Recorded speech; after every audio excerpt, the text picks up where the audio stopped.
దానికి already agency తోటి మాట్లాడితే వాళ్ళు ఒక ఏజెన్సీ వాళ్ళు అది కాంప్లికేటెడ్ ప్రాసెస్. ఎందుకంటే ఇక్కడ ప్రతి గంటకి చాలా ట్రైన్స్ పోతా ఉంటాయి. ఈ ట్రైన్స్ అన్ని డిస్టర్బ్ చేయకుండా బ్రిడ్జ్ తీయాలి. అది ఓన్లీ 2-3కే ఇండియాలో ఎక్స్పర్టీస్ ఉంది. మొదటి వ్యక్తినితో మాట్లాడితే వాళ్ళు 35 రోజులు కావాలన్నారు.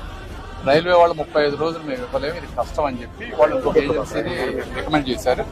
ఆ ఏజెన్సీ వాళ్ళు కూడా వచ్చి నేను చూసుకొని వెళ్ళారు. అది మనకి ఫైనలైజ్ అయిపోతే అది ఒక 1-2 months లో తీసేస్తారు.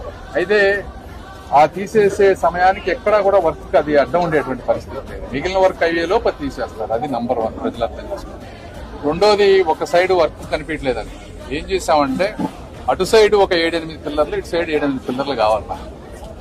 2 సైడ్లు వర్క్ డిస్ట్రిబ్యూట్ చేసుకుంటే ప్రాబ్లం అవుతుంది. ప్రయాణికులకి వాళ్ళకి ఇబ్బంది అవుతుంది, వీళ్ళకి ఇబ్బంది అవుతుంది, ఆ పక్కన వెళ్ళే వాళ్ళకని ముందు మొత్తం ఒక సైడ్ చేస్తాం సార్, ఫాస్ట్ గా అయిపోతుంది. 1 సైడ్ చేస్తే అటు సైడ్ ప్రయాణికులకి ఇబ్బంది ఉండదంటే ఓకే మీరు ఒక సైడ్ మొత్తం క్లియర్ చేయండి అంటే మొత్తం ఇటు వచ్చి వర్క్ చేస్తా ఉన్నారు.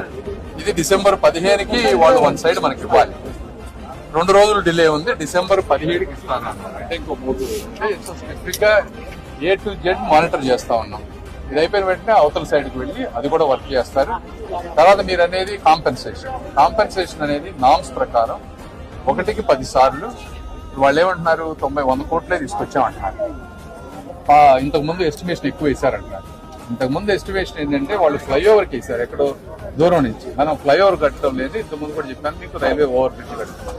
ఒకటి. రెండోది, ఇంతకు ముందు వాళ్ళు కాంపెన్సేషన్ ల్యాండ్ ఎక్విజిషన్ అంతా ప్రాజెక్ట్ కాస్ట్ లో పెట్టారు. ఈ ల్యాండ్ ఎక్విజిషన్ కాస్ట్ ఇప్పుడు మనం మున్సిపాలిటీలో పెడతా ఉన్నాం. ఎందుకంటే చాలా మందిని మనం ఆల్రెడీ తీసుకున్నాం. మున్సిపాలిటీ తీసుకున్నప్పుడు వాళ్ళందరికీ చెక్కులు ఇచ్చాము, టీడీఆర్ బాండ్ ఇచ్చారు, చాలా మంది ఇచ్చారు. ఇక్కడ కొద్ది మందితోటే కొద్దిగా ఇష్యూ ఉంది. అది కూడా కొద్దిగా దానికి ఏంటంటే రకరకాల కారణాలు ఉన్నాయి. సరే, ఆ విషయాల్లోకి నేను వెళ్ళను.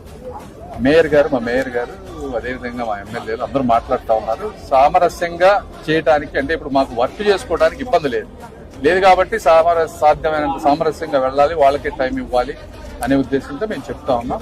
ఆ టైం వచ్చినప్పుడు అది ఎట్లా చేయాలో చేస్తాం.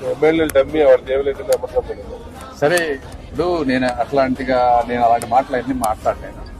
ఎవరు డమ్మీలా ఏంటనేది అది కరెక్ట్ కాదు. అన్ని పద్ధతి అది వాళ్ళని కించపరిచి ఆయన ఏదో ఒక మాట్లాడటం అనేది వాళ్ళు. నాకు ఏమనిపించింది అంటే నేను జగన్మోహన్ రెడ్డి గారి అమరావతి మీద ఈ విధంగా కంటిన్యూస్ గా రాక్షస ఆనందం పొందుతున్నారనే దెబ్బకి వాళ్ళకి ఏదో పార్టీ హైకమాండ్ నుంచి మీరేం మాట్లాడలేదంటే పాపం వాళ్ళందరూ వచ్చి గబక్కన ఏదో శంకర విలాస్ దగ్గర చేయాలనేది చేసినట్టున్నారు. సరే, అంబటి రాంబాబు గారి పరిస్థితి నేను అర్థం చేసుకోగలను. వాళ్ళకి ఎక్కడి నుంచి ఇన్ఫర్మేషన్ వచ్చింది కాబట్టి ఏదో మాట్లాడుతూ ఉంటారు. మనం వాటన్నిటికీ రెస్పాండ్ అవ్వాల్సిన అవసరం లేదు. మీకు విషయం మీద ఏదైనా కావాలంటే నేను చెప్తాను. Thank you.